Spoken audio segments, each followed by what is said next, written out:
Welcome to the Social Podcast, where no discussion or debate is off limits. Welcome to the show. We've got 5 provinces represented from BC all the way to Quebec. Welcome, including Edmonton, the city of Edmonton in the house. Thank you so much. Edmonton loves the social. We love you right back, Edmonton. Thank you so much. Hey, listen, we are so excited to welcome back to the show actress and star of the new lifeguard drama Rescue High Surf, Ariel Kebbel is back. Thank you for having me. I was going to say, has it been 10 years since you were last on the show? Whoa. What? What? I know. Who said what? I know. Yeah. Wow. You're aging backwards, and it was the Ballers days, right? You were on the show Ballers with our boyfriend, Dwayne "The Rock" Johnson. And welcome back. We missed you. Thank we you. sure did. I'm so happy to have you. We're going to talk about your show a little bit later. But first, this story is everywhere online. The Menendez brothers case that dominated the headlines, remember, back in the 90s, it's now back in the spotlight, thanks in part to the popular Netflix series Monsters and also Kim Kardashian. She has written an essay arguing for the release of Lyle and Eric Menendez. Yeah. The two, if you don't know, are serving life sentences for the murder of their parents. But a new court hearing has now actually been set for November the 29th of this year. Why? To review these convictions in light of new evidence. So what role should entertainment, and I guess these celebrities, play when it comes to changing things in the court system? Well, it played a really big role in the Jinx. Do you guys remember that miniseries? It was on HBO 2015, and it was about Robert Durst, who had been accused of killing his wife, his friend, and his neighbor. And he was acquitted, but at the end... That's it. Right? But at the end, he was acquitted, and at the very end of the documentary, he had a hot mic on, which means his microphone was on, industry talk, sorry. And he was backstage, he's taking off, he's going to the washroom, and the mic records him saying, "What the hell did I do? Killed them all, of course." On the docu-series, which led to him being charged for one of the murders, and he was sentenced to life imprisonment. So sometimes these docu-series can have real life impacts, like putting someone away in prison. Yeah. Wow. You know, I just find that fascinating. Yeah. This is your world. Like, so celebs, do they have a place to speak up on these cases? Yeah. Well, I stick to horses. I speak up for wild horses. Yes. That's where I live and thrive. Yeah. They deserve to be fought for too. No, but when it comes to this, I mean, look, I personally cannot speak to this case. I'm not a lawyer. I know Kim Kardashian is, and she's using her platform for what she believes is the best. And she is, like, she passed the board. She is a lawyer. So I think anytime someone is lending their voice and their platform for a cause that they're passionate about and they're educated in that, then I say kudos to them, because, I mean, we're all here to thrive off of one another and to, like, live out our passion. If we think that we can contribute something, I think that's a positive thing. I think when you're talking about the law and murder, it doesn't get more real than that. And for me, I kind of just turn it back to society and say, like, why are we so fascinated with murder podcasts, with murder TV shows? Like, I don't know of a television show that doesn't start or end with a murder these days. Yeah, that's a good point. And I think, like, the audience sometimes forgets how much power they have. Like, showmakers wouldn't be making these shows if they didn't know audience member. Exactly. Yeah. And they're turning into hits. And so to me, I feel like really the question is, like, with society, like, it's our obligation of what we tune into, what we pay attention to, what we give support to, and what we don't. But don't you think we turn in because I love that point. Don't you think part of the reason we turn in is because we don't know how it will end? And let me try that again, because when we think of the law, we think of something very ironclad. We think there are rules. You think if you break the law, then you will go to jail. But what all of these shows have taught me, essentially, and cases in the news recently, is that the law is extremely fickle and extremely fluid. It depends on how much money you have for a lawyer, what the zeitgeist at the time is, what the climate is, and there's so many variables. And unfortunately, who you know. And exactly. And the attention that's placed on it as well. Well, this whole story, again, I remember hearing about this a million years ago, and I just didn't really think too much of it. I was like, I took whatever the public opinion was about the story as fact and never really thought about it again. So I like the idea that there's a lens being shown on this story, especially if it's a more complicated story, if there is innocence at play. What makes me uncomfortable is that I'm thinking about a story that was in the news a couple weeks ago about Marcellus Williams. And this is an individual who died by execution on September 24th in Missouri. He was convicted of a crime years ago, and despite the fact that new evidence has been brought forward, and it was, by all accounts, the whole wrongful conviction. Wrongful conviction. Thank you. Yeah. Even the victim's family wanted him spared, and I think I didn't know about that story until it started popping up on my timeline, and he didn't get the attention it deserved. So, and again, this is a man of color, and you have the Menendez brothers who are white twins, and I just wonder if we start letting Hollywood decide what stories are important and saving people or not. That is a great point. I think we should all worry about that being the end That's a result. great point, and that's a great point. And I want you to know, I signed my name on that. That popped up in my feed, and that was the first time that I saw it. And I signed my name, and unfortunately, it was the morning of the execution. I think it was last Tuesday or the Tuesday before. And I got the alert when he had been executed. It's very sad it's great story. point. We're going to switch topics to Oliver Hudson. He recently revealed the secret to his 18-year marriage. Congrats, by the way, Ollie. That's a massive success by Hollywood standards. So he revealed this at a Goldie Hawn Foundation event. He said he and his wife have one rule, and that's to never be away from each other too long.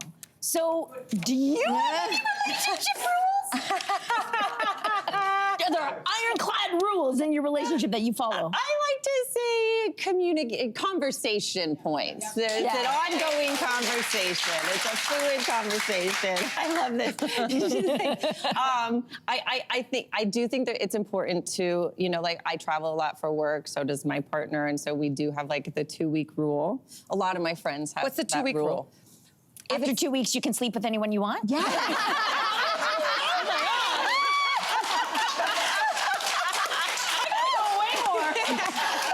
We should date. I remember you snorting last time. Something's never changed. No, but I feel like that's a pretty common when you're traveling often for work. If it's a 2-week rule, so someone has to go to where the other person is to keep things. Got it. But other than that, I think it's an ongoing conversation because just as like two people evolve, the things that's happening in the relationship evolve. And so it's really just about like, hey, what was working 6 months ago may not be working now. So we need to like check in and adjust and flow into like what does work. It's the communication, and I don't like the word rules. I don't know if I'm the only one. I don't like when someone says you should have rules in your relationship, because I think that points to other issues that you need to get sorted out. What my husband and I do have is we have probably expectations of one another. We have expectations of how things are going to go down, and that is something that I think should not only be reassessed, but I think established out of the gate. We had to do these pre-marriage courses. It's the one thing in the Catholic Church that I actually quite enjoyed. We had to do these marriage courses beforehand, and you actually lay out things like, what are your expectations for this marriage? Yeah. How often should we see your parents? And how many kids do we want? What if we can't have kids? What are finances going to look like? So I think that understanding expectations and understanding that those things are shifting in a relationship. We have a really busy career. It's not going to be 50-50 for me all the time. Sometimes I'm doing 10 and you're doing 90, Ryan. I think that the expectation should be fluid. It should be revisited. But I also don't think that you should go in thinking that your partner can read your mind, because chances are they can't. Yeah. So communicate it. Good one. That is a good one. Yeah. So best-selling author Tom Rackman has written an essay in the New York Times arguing that we need to ditch the notion that we need a calling and that it's a mistake to tie your dignity to your occupation. So this is an interesting take. It's a great piece. So Ariel, do you think that we place too much of an emphasis on our jobs being part of our identities? Whoa. Yes. So big time. Well, I mean, that's a big question. And as an actress, like, I feel like it's tough if you're not working. Oftentimes it's so easy to feel like, what am I doing? Who am I? Falling down that rabbit hole of should I be doing this? And it's a dangerous place because, like, if you're not working, how do you continue this profession?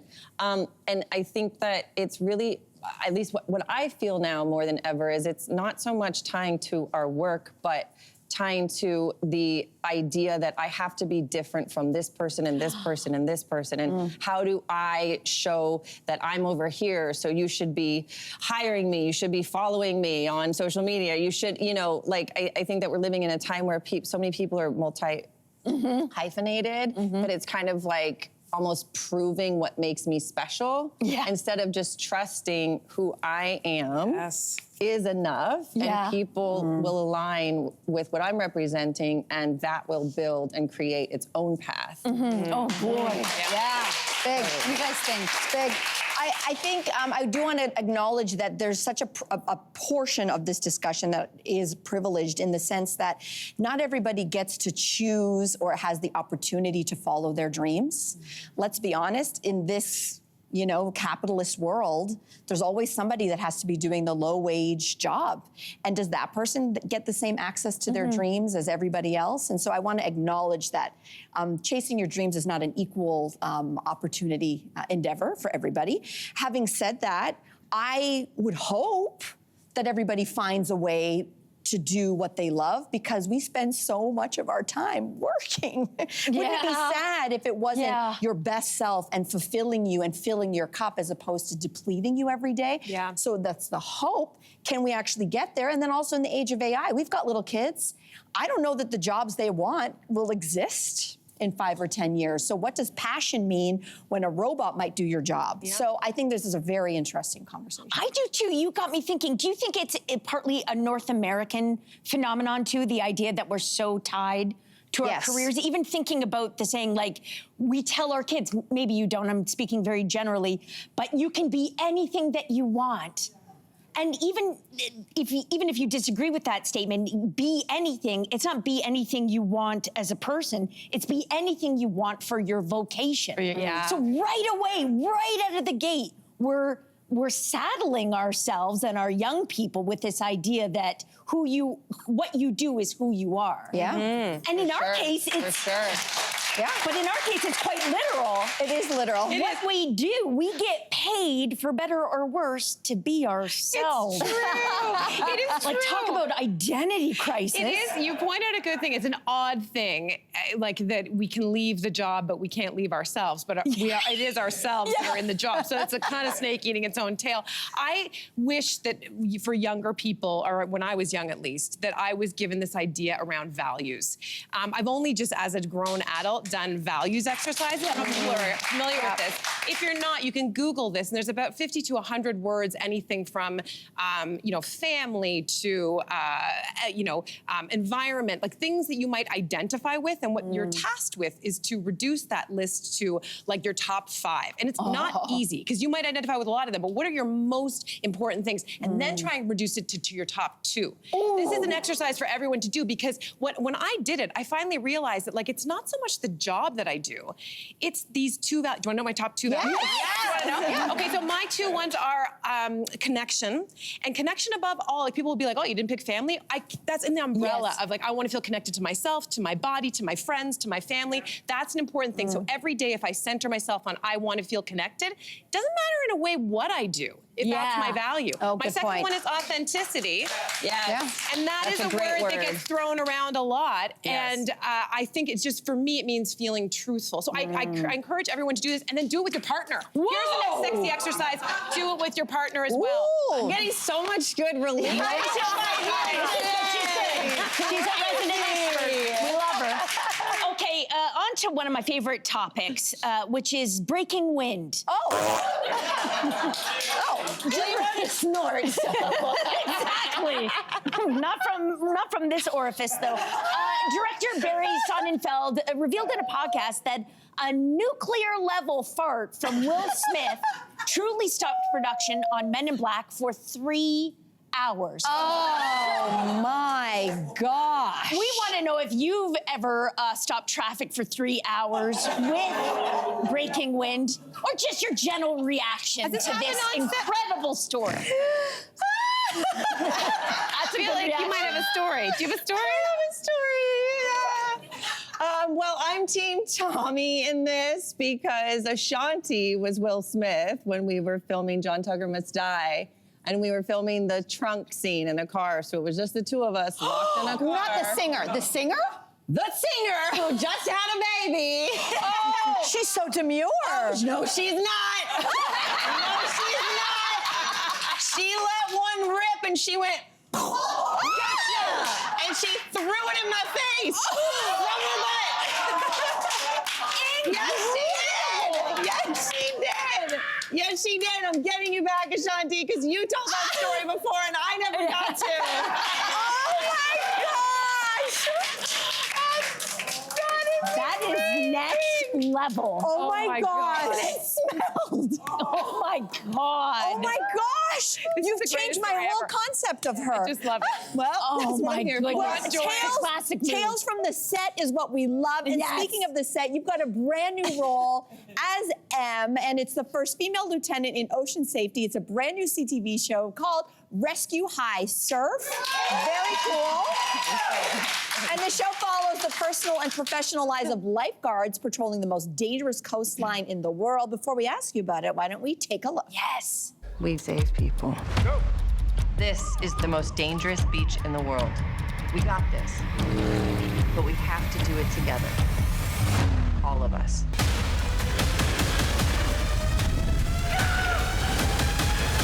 Hurry! Good thing we're not in it for the glory. Yes, that is a rush. So what is it like shooting that? And is it as adrenaline filled as it looks? It is. It is. You know, I went to set every day terrified to go to work, and that's what made it so exciting. Yeah. It really did. And John Wells and Matt Kester, you know, they said to us from day one, it is important that we are as authentic as possible. And what we learned is that every lifeguard is definitely adrenaline seeking. You know, they're going out on these missions to save people's lives every single day. And some of their friends that they're pulling out, some are kids, some make it, some don't. And so there really is like, it's so much to learn about the ocean and the reefs and the wind and how to read nature in a way that I had no idea. Like these lifeguards, they know a whole different language. Yeah. So it cool. was a life-changing experience. That is so good. cool. Ariel, thank you for that and for joining us today. We love having you here. Thank you so much. Oh my God. Let's remind our viewers, Rescue High Surf. It airs Mondays at 9 p.m. right here on CTV. It's also available for streaming on Crave. Well, it is the 1-year anniversary of the Hamas attacks on Israel that started a war in the Middle East. And we know that hits home for a lot of us here in Canada. The Toronto District School Board is now asking for urgent help in how to handle the divisions that world conflicts are causing in some classrooms across the city. So the question is, how should we be teaching empathy in the classroom when we know that there are so many cultural, religious backgrounds, often in one single class? It's a big topic. I mean, it's a huge topic. I think my instinct would be, if I were a teacher, would be to get microcosmic. And what I mean by that is to get away from the details about what specifically is happening and what has happened, and really talk about and teach how to manage and create peace within ourselves and our relationships. So why does this matter? Because I think a lot of adults don't even know how to do this, how to manage their own sense of well-being, how to treat other people, how to recognize when you're feeling anger, how to act in healthy ways, how to communicate. These are all skills that we could all use a lot of help in. And I think what I mean by microcosmic is that when you start to create ways of managing peace in relationships and not creating war in your small areas, that can, in an optimistic way, like, reach outwards, it can spread. And that's really the only thing that we have control over right now. So that would be the thing that I would be encouraging teachers and students to really be exploring is like how to teach, how to manage your own self. I think it's a great place to start. When you said something about adults, Yeah. Well, I have to say, like, under this article, it's an article, you know, with the TDSP asking for help to navigate this, but the comment section is closed. And I found that telling, just in terms of adult behavior when it comes to specific things going on right now in the world. I don't know why like the idea of how does one teach empathy? There's part of me that in my head was like, should it even be taught? Like this thing that it's not a lesson. It's not one lesson and we're done. It's something that's ever evolving, if you will. We're born with it. We continue to get more of it in varying degrees. We're born with it. We continue to get more of it just by living. And it seems like such a monumental thing to task our teachers who are underpaid to do. Do you know what I mean? But I don't know if it's so. I think I'm thinking about a teacher going into a classroom and pulling down like the board. Okay, today this is empathy. You know what I mean? I'm taking it a little too literally. I think I buck against telling kids what empathy is rather than showing them. Right. I think we ought to show them with concrete levels. We got to show them, challenge their viewpoints, give them multiple scenarios, and open up their worldviews in a sense. I don't know, man. It's tough. You know what?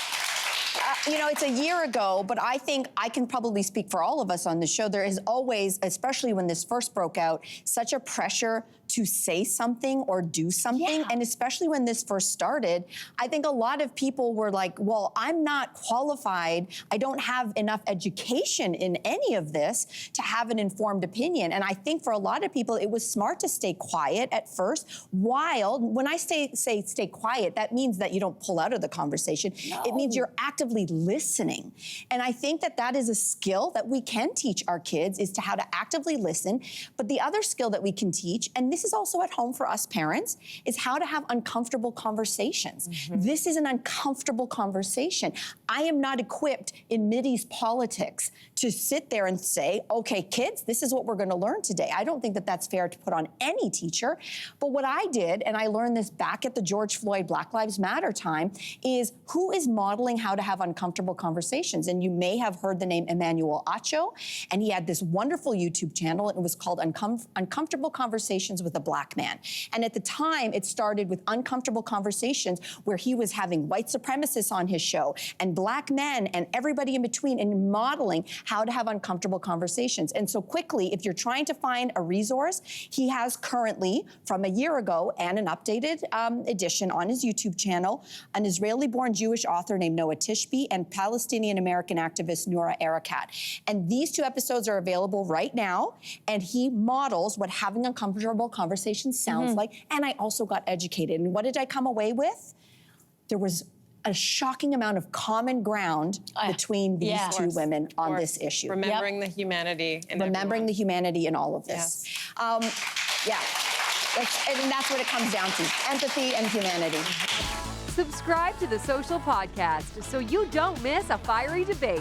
Until next time, socialites.